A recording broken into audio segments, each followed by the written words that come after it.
Hi, everybody. Thank you so much for coming tonight. We're excited to have you here. We're going to just let one other person join in.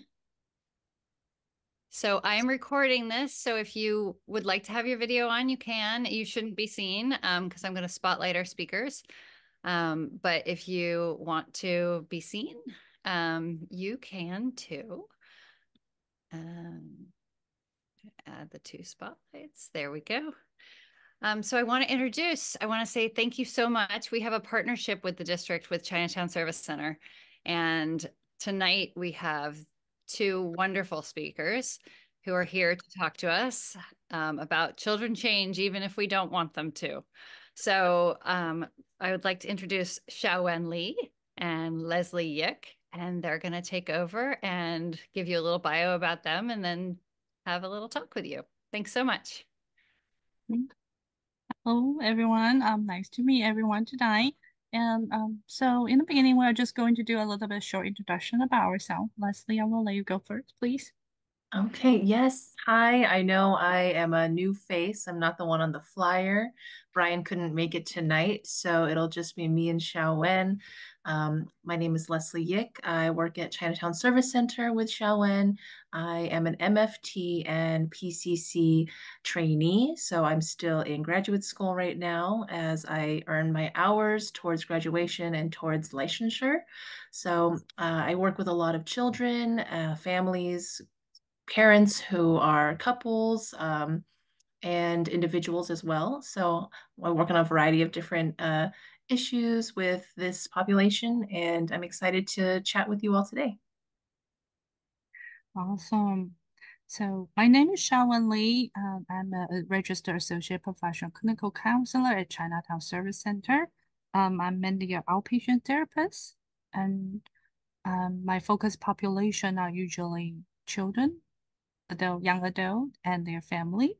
And I have a passion with kids and parenting. So I'm very excited to join the workshop today and to have a chance to talk with everyone today. So today, our agenda is mainly we are going to talk about ever since the stage of development, which is how children develop in each stage. And we are going to mainly focus on stage 4 and stage 5, which are the age I believe most parents have their children in right now. And we are also going to do some Q&A and some small group discussion if we can. But before we do all of this, I actually want to get to know you a little bit better. I want to know, so how many of you have how many kids and what's your kid's age, right? And feel free to put in the chat so we kind of have an idea um, what is your need for children development. Okay, let's see. Oops. The chat. 3 kids. Thank you, Kristen. 20, 18, 15. 3 children, 14, 9, and 6. 15 years old. 1 boy. Okay. 16, and 18. Okay. So it seems like we have the youngest will be 6 to all the way up, a young adult, 11 and 8, both boys. 1 boy is almost 12. Wow, awesome. 8 girl. Okay, perfect.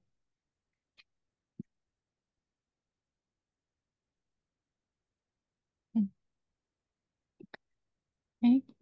So I wonder how many of you ever have this feeling that you want to put your baby back to your tummy because that's the time they are most behave, right? And how many of you ever have that feeling that you wish they are still 2 or 3, the age yet they are still following you around, listen to you?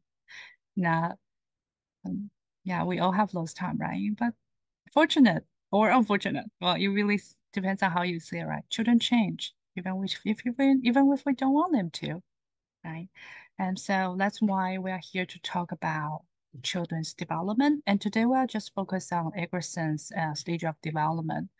And we will have Leslie go over this one first. Yes, thank you, Shawan, and thank you everybody for putting your responses in the chat. So a little bit about Erikson's stages of development. His is a little different than other theories that have come up. Maybe you guys are familiar with like Freud and his psychosexual development stages. What's different about Erikson's is that it goes from birth till death. So it's not just about children, it's about all of our development, our human lifespan development. So his approach is a psychosocial approach, which essentially means it follows how a person's personality develops in a series of stages, but also how the impact of social experiences across that lifespan can affect a person's personality. It also talks about how those social interactions and relationships play a key role in the development of all human beings. And this is where it gets kind of fun, where there's in his developmental theory, a developmental conflict of some sort that goes through the ages. And each age group has a different conflict. You can think of it as a problem that is to be solved, a lesson to be learned, right? And if that lesson is learned by the end of that stage, then they will have completed, or we as humans will have completed and develop a sense of competence in that area of life. But however, if that area and that stage is not something that was really successful, or maybe it was managed poorly, then it could create a sense of inadequacy in that aspect of development. And his stages kind of build upon each other. So lacking in some competence in a certain stage may lead to kind of problems further down, but it doesn't mean, if one stage is not fulfilled, like all is like all for naught. There's ways to develop each of the different stages, even in adulthood. So I'll let Xiaowen kind of show you what the different stages are, but again, we'll focus on the two that are really wrapped around the age groups of your children today.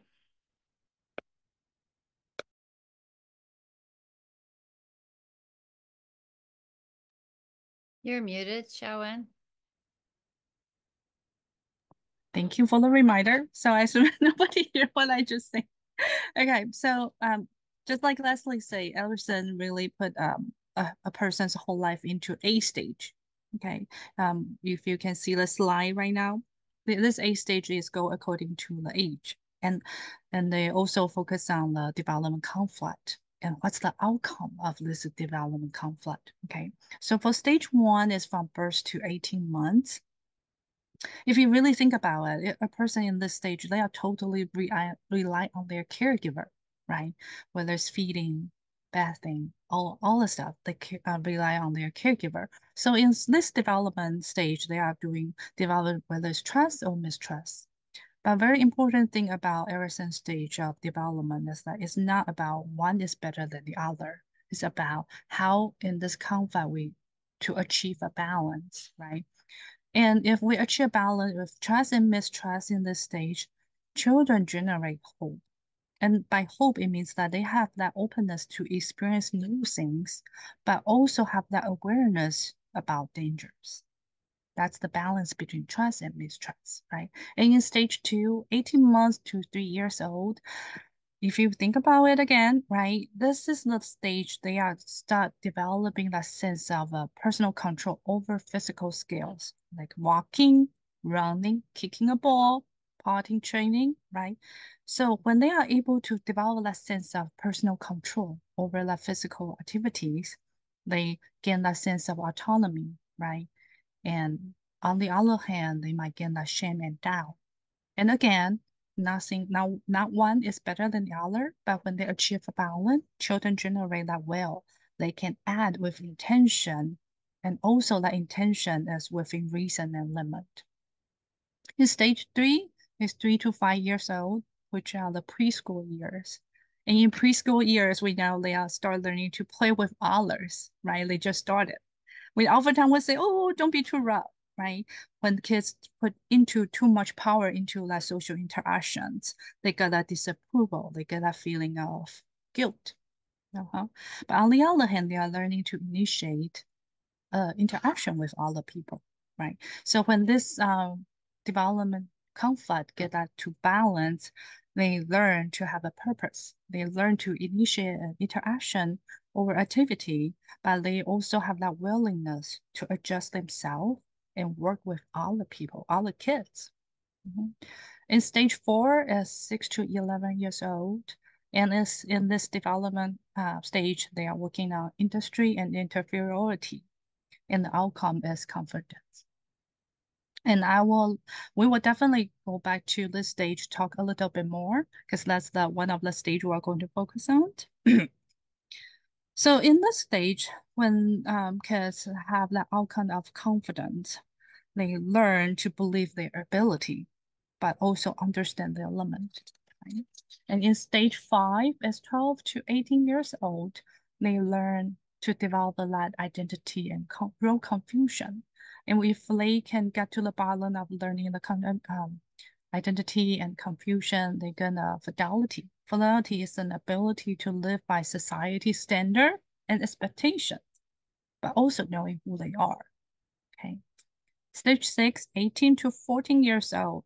That's the time, if you notice that from stage 1 to 5, the age actually pretty close. But after stage 6, 7, 8, the age jump a lot, right? 18 to 14 years old is the stage they are exploring personal relationship.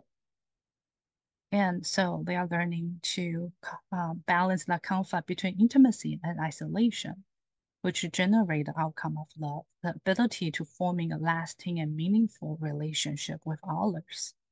Okay. And stage 7 is 14 to 16, 5 years old.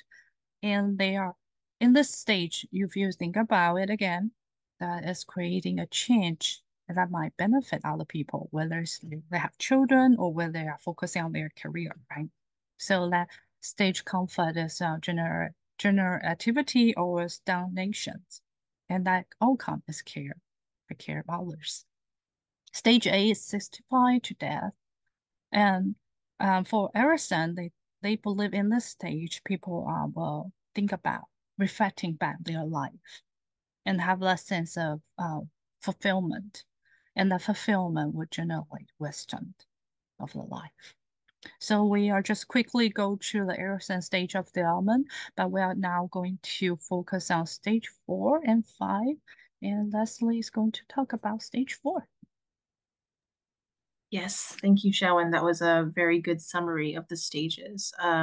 So stage 4. This is ages roughly 6 to 11. And I say roughly because the ages can, be a little bit flexible. But this is the industry versus inferiority phase. So like Shawan was saying, it's the balance between that, right? And industry, when we think of industry, we're thinking of like machinery and getting work done, and really that's what what it means, and it translates to this age group as well, because industry kind of translates into the school industrial ability of the children at school, because this is the main important event from this age, from 6 to 11. They're starting to go to school. They're starting to learn about how their skills are going to be evaluated, because before this age, when they're in preschool, their school is more less evaluation based and more exploration based, right? But here they're going to be starting to be compared to their peers in outside of family activities. So that includes school. If it's an option, then it's like extracurriculars, sports, arts. And there's a lot of comparison that's going on in this age group for children to start to adjust to. So for here, their social world really starts to expand, right? They're meeting more people in school. They're likely going to larger schools at this point.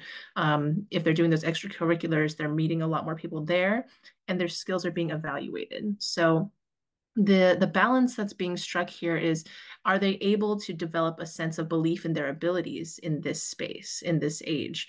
Or if not, if they're not able to feel that feeling of industriousness in what they're doing and building skills that are appropriate to them, then maybe they're starting to doubt their abilities and feel that sense of inferiority, right? The basic virtue that they're trying to aim towards here is competence, to feel competent in the skills that they have in front of them, feel competent in school, feel competent in extracurriculars, and feel competent in making friends, which is a huge part of this age group as well, right? They're starting to get to more of these social circles. Where do they fit in? And this is the foundational age where they're starting to build their sense of self-esteem, right?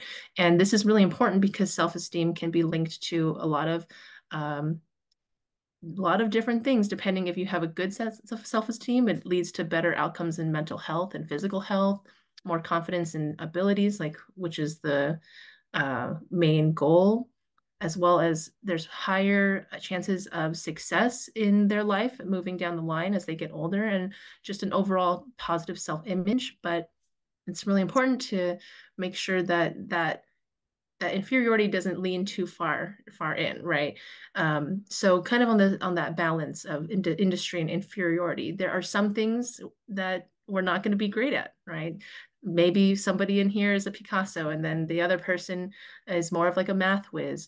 And so in that sense of that balance, it's also learning that I have abilities in this certain area and I'm not as good in these other areas, and that's okay, right? So that's going to be where that feeling of success comes in, that balance of like, I can be okay and great in some things, and I can not be so great in other things, but then how can I navigate being or getting better in things that I want to get better at, right? And that's the belief in the abilities. And it's really important to get a balance in the stage, because people who don't feel competent in their abilities, they are less likely to succeed because they're less likely to try new things, more likely to assume that their efforts are not going to measure up to scrutiny. So it can really hold back people in their lives further on into adulthood. So I also wanted to talk about, some of the things, since some of your children are in this stage right now, what can you do about it, right? So Shawan, if you could move on to the next slide, that would be great. Mhm. Thank you. So we'll get to what's exactly on the slide in a little bit, but first I wanted to say, as parents of children in this stage, what you can really do is help them develop a sense of competence by giving praise and rewards and encouraging efforts rather than the outcome, just so that the children can start to develop a growth mindset, right? And even if children are starting to struggle in some areas, encouraging your kids to try and aim for just the effort rather than the feeling of success as like the A, right? And that could really help bolster their feelings of industry, right? That I can keep trying, it doesn't make me inferior because I keep trying, right? Even though I may not be getting that A like some of my peers are getting, I'm still getting the B, and here's some other things that I'm doing that make me who I am, right? So yeah, so really encouraging your child to try, letting them know it's normal to win and lose, and being respectful of how your child expresses themselves. This is again, like, right, they're starting to develop their own self-esteem, so they're trying things on, and it may be different than what you're used to, and also offer emotional support when they fail, right? Because this is when, yes, yeah. So you can think of industry as like the work of being this age, right? The work of going to school, particularly. This is the main event of this age group. They're starting to go to school. They're being evaluated by not only their teachers, but their peers, right? And that feeling of, do I have the skills to be able to do what I'm supposed to do right now, right? The major question of this age group is how can I be good, right? And it could be how can I be good at school? How can I be good at sports? How can I be good at my extracurriculars? How can I be a good friend? These questions are starting to come up. And it's up to you guys as parents of children in this age group to really foster that sense that it's okay to fail and it's normal to not be as good at some things and be great at other things. So what's on here on this slide in particular are some different ways of rewarding and disciplining children in this age group, because another key point about these stages is that as the children and as all of us move from stage to stage, the motivations that are behind each stage are going to change, right? And what may have worked when they were 5 and under is not going to work from 6 to 11, right? So some things that can start to work, or if you haven't already tried it, could be praise, recognition, right? Undivided attention, special treats or device time, passes from chores, quality time with special people. This could be friends, right? New friends in their life. It could be family members that they really care for but don't see often. Choices of meals or outings, stickers on reward charts towards bigger rewards, right? And consequences are going to have to look different for this age group as well, because they're starting to kind of get those skills, right? They're honing their skills. They're learning who they are. So it's going to require a lot of feedback and reflection with their guardians, with their parents, problem solving with the guardians and parents, and natural consequences, right? If you get an F on a test, like the natural consequences, now I have to spend more time with mom and or dad or whoever and study, or a tutor, right? And that's a natural consequence because of that. You're trying to teach that balance of industry, right? The industry portion is like that I can keep trying, I can keep making efforts towards getting a better grade, and then I don't have that sense of inferiority that I can't do anything about it, right? So yeah, this is kind of just a little snippet into what some things may work. And I later on in our small group, I hope that you guys can share some of the things that have worked for you. And I'll pass it back to Xiaowen now. Thank you, Leslie. So for stage 5 is age 12 to 18. And personally, I also think this age can divide by 2 preteen, right? 12 to 14, 15, and teenage adolescent, 15 and up. And when we look at it, we realize one thing very important is that this is actually the transition from childhood to adulthood, right? And unlike other stage, this stage is also very unique because they are going through puberty. Their body are changing, they're growing hair, their voice is changing, their hormone are imbalanced in a way, right? And not just body change, their brain also changed. I believe a lot of parents who have adolescent age would often hear this. Adolescent brain wants to take risk, and then memorize however security and safety would be, right? All they want is taking risk. But for this stage, it's also very important for them to explore their independence and develop a sense of self, which is identity, right? A lot of kids, if you really think about it, think back to your teenage life, I think we all have that phrase we ask about, who am I, right? We are forming our own opinions, our own value, and our own belief. And oftentimes it might differ than our parents, right? And that's why parents often find a challenge when kids turn into preteen or teenage. And also in this stage, kids are also easily to feel confused or insecurity about themselves, why, and how they fit into their society. And at this age, their society is what? Peer, their friends, right? How they fit into their friends group, right? And so in this stage, that social relationship is so important, and they have all different kind of social relationship, which actually require different kind of behavior, right? So that's how they start to generate that sense of self, or they have that role confusions. And Parents might ask, so what's so important about a sense of self, or what's so important to not have role confusion? Okay, so I want to emphasize again, there's not one is better than the other, right? We all need to balance this, the role confusion and the sense of self, that identity, right? But if a person will have more role confusions, they might be unsure of what they are, where they can fit in. And if it is adult, you can see they're drifting from one job or one relationship to another. For teens, you can see they are drifting their interest from one to another. Today they want to try this. The other day they want to try that, right? And they would more often to feel disappointing and confused about themselves and how they are placed in their life, right? So on the other hand, a person will have a healthy sense of self. I say healthy sense of self, right? They would have stronger commitment to their interest or their career path. Or if you some people will say that they have a sense of personal style, right? We all have a personal style, right? And they have a healthy sense of self. They have more healthy self-confidence, a sense of independency, right? And in adolescent stage, they believe that when they balance that identity and role confusion, actually you generate that outcome of a fidelity.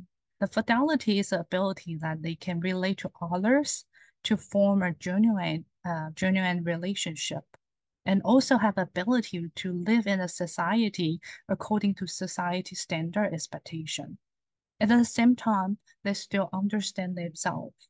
Okay, they know where they are, what's their place.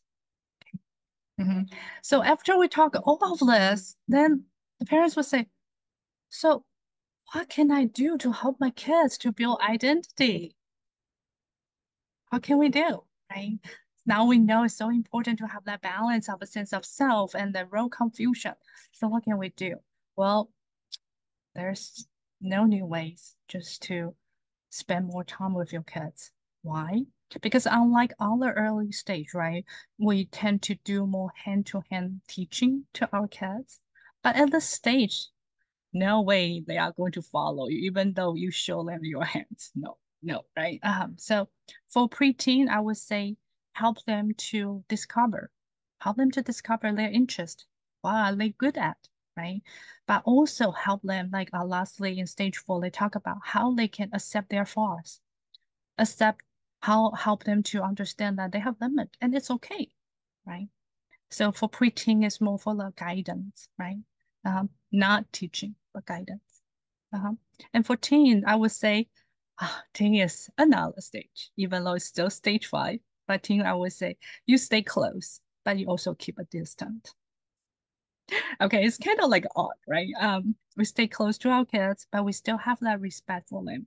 We want to nurture their independency. How do we nurture our nurture their independency? We show our trust and our belief in their ideas, even though their ideas oftentimes are very different from ours, right? And then parents would say, but their ideas are terrible. How do I do to respect their ideas? Okay, let me put it this way. Have you ever seen like little birds trying to learn to fly? What the mom bird and dad bird do? They push them out of nets, right, to fly. So same thing, team, they have that adolescent brain. They want to take rest. They want to learn. They want to test their wings, right? And they might fall, honestly. They might get hurt. And they will. That's unfortunate, but they will. That's their life lesson, right? We can definitely tell that, oh, before you fly, test your wind, test the wing, test your angle, how your muscles should react so you can fly beautifully. We can tell them all of this. Well, some kids might listen. I believe most of them won't, right? You have to let them really go out, let them to feel the wind, let them to feel how I should do, how wind will against my muscle, how I try to use my muscle, right? But what can we do at this moment? They will fall. I mean, our job is catch them when they fall. Mm-hmm. And a lot of parents, that's one thing that I really want to talk about from my years of counseling experiences. A lot of parents, they are seeing their kids forming like bad ideas, right? And they do not listen to how their parents say, oh, no, it's a bad idea or anything. They try it and they fail. And parents will say, I told you so. Please hold your tongue, bite your tongue. Don't say it. If you really think about it, when you say, I told you so, what's the message you're setting your kids? You're telling them your independency, your development of forming your idea are wrong. You should just follow my idea, right? So are we really nurturing their independency? Not really, right? So next time your kids are forming bad ideas, yes, we can definitely communicate, right? But we kind of have to take a deep breathing, tell us, okay, I will have a chance to catch my kids. And that's the time we form our connections, right? And that's the time I'm helping him to grow, helping her to grow, to be an independent person. Okay. And lastly, so a lot of parents also talk about boundary, right? And the example of reward and consequence. But I also think that in this stage, parents, you are your expert. You are the expert of your kids. You know what they like, what they don't like, what would be generate that proper motivation for them, what might not, right? So I did not put a lot on it, but I think for a lot of teens, preteens, they definitely want to have that quality time with their friends, right? And also they might want to have that special social activity. Some kids love drawing, some tips on concert. And there's also a lot of online video game activities, right? And the consequence, we are more focused on natural consequence, but not a natural consequence. For example, if a kids who always do their homework on the school day, so during he or she finish all the school time, then she have free time to go out with her friends or his friends, right? That's her reward or his reward. But at the same time, if they did not finish their assignment on time, then they have to use weekend to do their assignment. So they cannot go out with their friends. That's the natural consequence. So it really depends on how you want to set up your house role, how you want this your how well the boundary that boundary you want your kids at least achieve or follow certain house role and that natural consequence. Okay.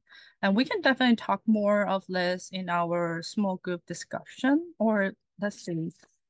I what time do we have? Does anyone know? Because I have my slideshow on. Okay. 7:05 now. Okay. So, what do you think, Kristen and Leslie? Should we do breakout room or should we do Q&A? How many participants we have so far? We have 15. Okay.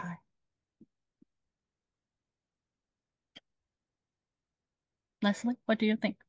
I think what we can do is maybe since we're a relatively smaller group, and we've got families with multiple age groups, we can just keep it together and we can do the discussion together in the main room. How do you think? Mm-hmm. Okay. Okay. Yeah, definitely. And that way we'll have the recording available for all the parents later too. Yeah, that's awesome. Yeah, I think that's a good idea. So, I also want to encourage parents, if you have any question, feel free to put in the chat. And so in the breakout room, we actually, in our original plan, we're hoping that we can discuss what does it mean for you to be a supportive parents to your children in their developmental age. Maybe we can just start with the any parents with the 6 to 11 age group. So stage 4 ages. What does it mean in stage 4 to be a supportive parent? And those of you who have already had children gone through the stage, feel free to speak on what it was like to parent, and what it was like to be a supportive parent to your child in that stage. Do you want people to unmute or raise their hand or just put it in the chat? What's best? We could do all of the above. Maybe what we could do is do the gallery and then yeah, whatever everyone's comfortable with. If you'd like to drop it in the chat, feel free. If you'd like to unmute, maybe raise your hand and we can go down the line of raised hands. Guiding, listening. Yeah, absolutely. Reporting effort versus results. Yeah. Thank you. Thanks for sharing in the chat, you guys.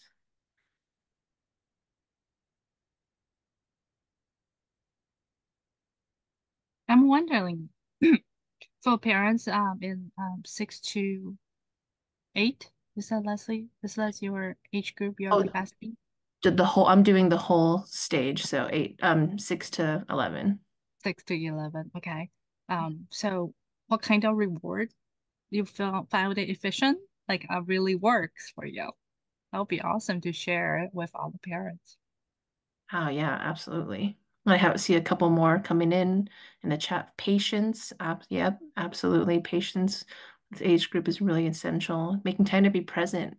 Yeah, there's parents definitely have a lot of demands and distractions, and in this age group, definitely, and all age groups really can appreciate that one-on-one undivided attention. Definitely.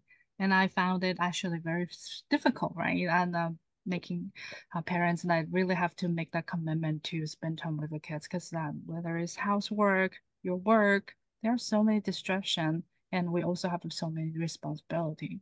Mm. Um, that's I will just share some of my personal experiences, right? I have a toddler, I would say. Actually, no, she's 5 already, so not a toddler. She's a little cat. And it's actually very difficult to really have that time to spend quality time with her. So what I did is kids are actually, they are very easily satisfied as long as they get your full attention, right? So um, after I transitioned to full-time work again, I found myself struggle to spend a quality time with her. So I made a commitment to myself after work. When I got home, I would just spend 30 minutes. I would forget about how messy my house is. I will forget about work. I will forget how many email I need to say, how many text messages I haven't returned. But that 30 minutes, I just play with her, whatever she wants to play. And usually she'll be satisfied after 30 minutes and she will let me to do the housework or other stuff that I need to do, or even just cooking or prepping meals, right? Um, if parents feel like your kids wanting your attention, try it. It might work for you. Then you will have time to focus to doing your stuff after you spend time with your kids. Okay. Yeah, that was a great story. Thank you for sharing that, Xiaowen. And I'm just wanted to repeat the question one more time that you had asked earlier about do parents have ideas for what are good rewards that they've used with their children from that 6 to 11 range? Maybe like a story that you really remember, like, oh, this was really great and my child really loved this and they started doing this behavior or something. Anything.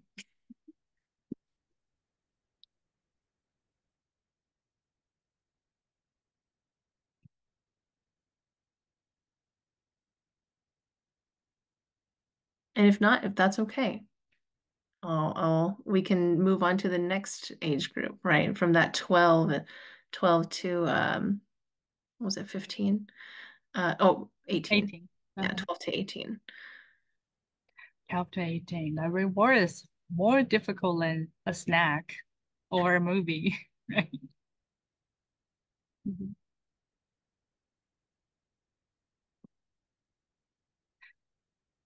Parents with teens or preteens, how you reward your kids to have that proper motivation? I'm very curious. Mhm. Special dinners as a reward. Yeah, absolutely. Mhm.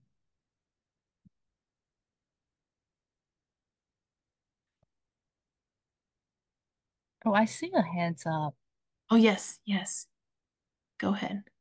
Thank you. So on the reward piece, I feel like that's a challenge for me at least, because what I've heard and read around research is that intrinsic reward is more long lasting, and it's it's probably better, right? So like nothing that is could be bought or superficial or external. So is there any recommendations around keeping it to like intrinsic rewards?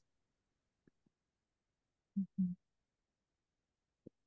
I think that's a great question. Yes, definitely. We heard about how if we use certain reward, we actually reduce kids that motivation to want to do things, right? Kids generally, naturally, they want to help, but once we put into that reward, um, buying things or have that physical things for them, we actually reduce their motivation to have that naturally wanting to help thing. But right now here we're talking about reward to motivate them to do more. So for example, I actually mentioned before a few minutes ago, right?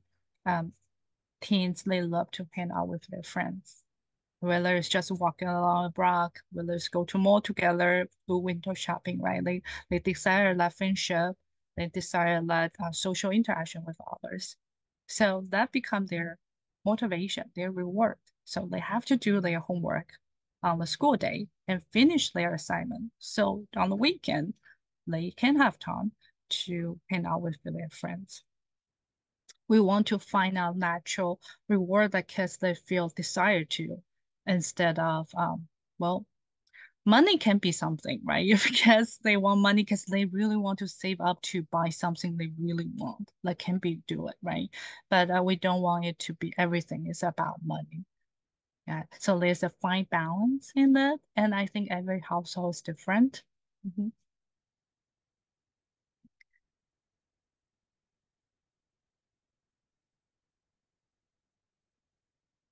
So, Angela, I wonder if does that answer your question, or do you feel like you need more examples? No, yeah, I think that the whole like spending time with friends, that's a really good example because then it's about connection, right? It's about allowing them independence, which is also external but also a balance. So thank you for clarifying that. Sure.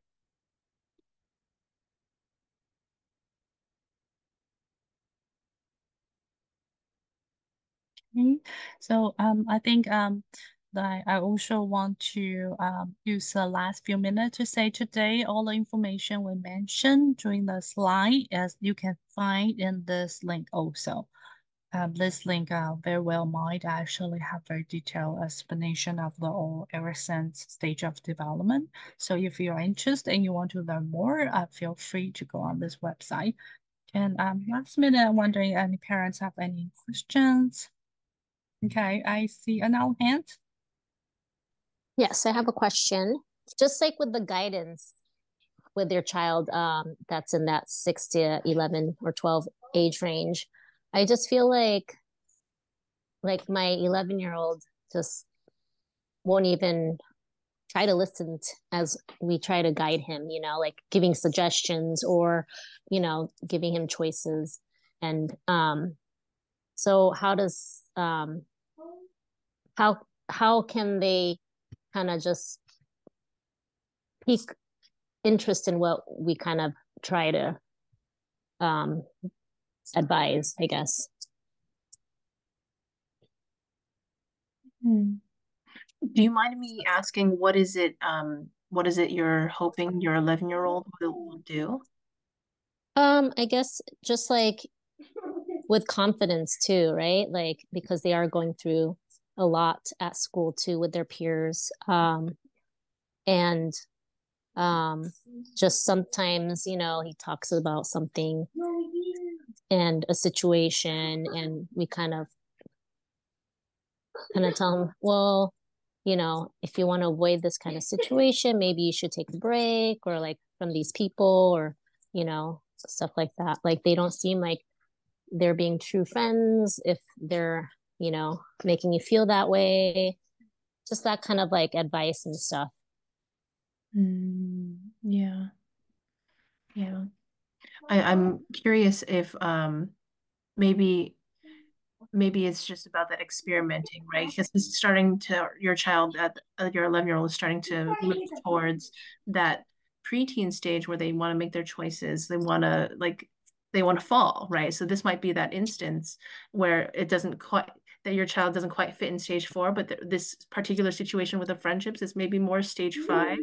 And this is like a full risk that they're taking, right? To continue being friends with this child who may not be a good friend. And what you could do is maybe just give more examples of like, well, if that were me, I would want a friend who was like this, and this. Or like if you have a friend that you could point to, or friendships that you've noticed that your child has had that you think are really good for them, maybe praising those, like, wow, that other friend did this, and this. That's a really good friend. Or, where it's more the focus on what you do want rather than focusing on what is not so helpful, and letting your child kind of learn, okay, that's not the type of person maybe I want to hang out with.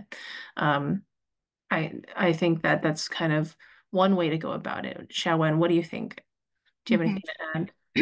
Yeah, and I also wondering, so when you mentioned about guidance, because like we kind of mentioned, right, for teen or preteen, they don't really want to know what to do, right? Just for example, when we have a bad day at work, when we got home, we want to talk to our significant other. We want to tell them how bad our work day is, right? Do we want to have a advice like how should we do our work or how we should interact with our coworker? No, we just want to complain. Yeah, we just want to get a validation of feelings, right? And for kids in this stage that especially for social interaction, sometimes what they want, and when we talk about how we catch them, is catch their feelings. We let them know we understand how suck that it is to meet a bad friend, or how suck it is a friend that is not treating us right, right? Uh, and then and oftentimes after kids feel like they are validated, parents know how I felt. Then they are more willing to hear. I would recommend a book. It's called Listen So Kids Will Talk. Talk so kids will listen. And they actually have another version, Listen So Teen Will Talk, and teen will listen. This is a great book on how you, by listening about the kids' feelings, and how you from there to promote their independent thinking. Oh, so what is a true friend? Instead, you tell them, oh, this friend might not be good, so maybe you should take a break, or maybe hang out with another friend. Have them to naturally come up with this idea. Once they realize, oh, yeah, hang out with this friend sucks, so maybe I shouldn't hang out with this friend. There is another question in the chat here, but I'll read it out loud. How do you get teens to listen if reward is not enough? Yeah, it's like what Xiaowen said, they don't want to be told what to do. So how do you get them to listen? Yeah, definitely, right? Reward. That's why we're asking parents, right? What's the reward you feel effective? And oftentimes setting a reward and natural consequence list by the system, we encourage parents to do with your kids together. Okay, don't come up with a reward by yourself or with your husband or with your wife. Yeah, because like who knows your kids better? Your kids, right? They know what they want. So set up that reward system with natural consequences, always best to communicate with them. What do you want? What would motivate you to do it? What do you think would be the best? Right? I think that's a great way to start searching what might work for your kids. What do you think, Leslie? Yeah, that's true. What if the reward isn't something that you would agree with? How do you compromise? What if they wanted to play like video games all day or something like that? Then that's the part setting boundary and negotiation started, right? And negotiation actually is not a bad thing, right? It's actually why we encourage parents to talk about reward and consequence with your kids. because that's how they learn to interact, and that's how you respect their idea, and then how they should also respect your idea to come up with an agreement, a compromise on both ends. Yeah, some things that could help with that negotiation is really making it kind of a fun like day or like a fun conversation, right? Maybe you can make it into a game of um like putting like something on the table and then almost like a talking stick, right? Like, okay, you can almost treat it like a business contract, pretend to be in a business deal, like something that would make it serious, but then take you out of that stage of like, okay, this is like a punishment or like I have to listen to my parent right now to like, oh, okay, we're gonna sit at the table and we're gonna talk because we're at this business meeting about talking about well, some things that I have that I would like, right? So you can change the mindset a little bit with the teens to make it more engaging almost. And then Monk, I do see your hand up. Did you want to go ahead? Sure. Well, first, thanks so much for hosting this. This has been really informative and wonderful, and we really appreciate it. I have a question, 8-year-old girl. So when they're sharing about, and this is kind of similar to mommy's question, you know, if they're sharing about their day and there's things you hear about like conflicts between peers, at what point do you decide when to intervene and when to just let kids figure it out themselves? Because ultimately that is a part of being in school is figuring out how to get along. You don't want to be a helicopter parent, but at the same time, sometimes you hear things and you're like, well, should I talk to the parent? Should I talk to the teacher? I'm kind of curious if you have a sense of where that line is, and because you don't want to also inhibit any development or opportunities to learn. Thank you.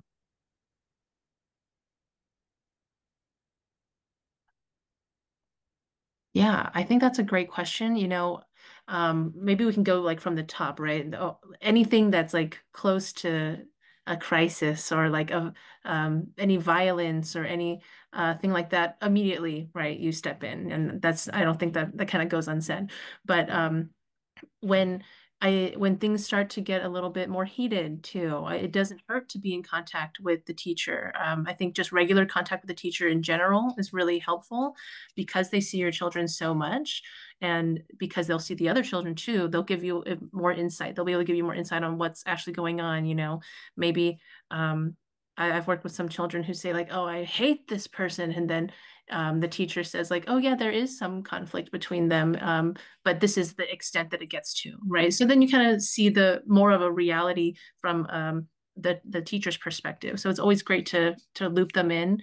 Other parents, you know, you can loop them in too if you want to just get that conversation going because you guys are parenting your children together, and they're going to be interacting with your children are going to be interacting together. So it's worth knowing, you know, what this other child is experiencing at home, and having that contact with the other parent could be helpful.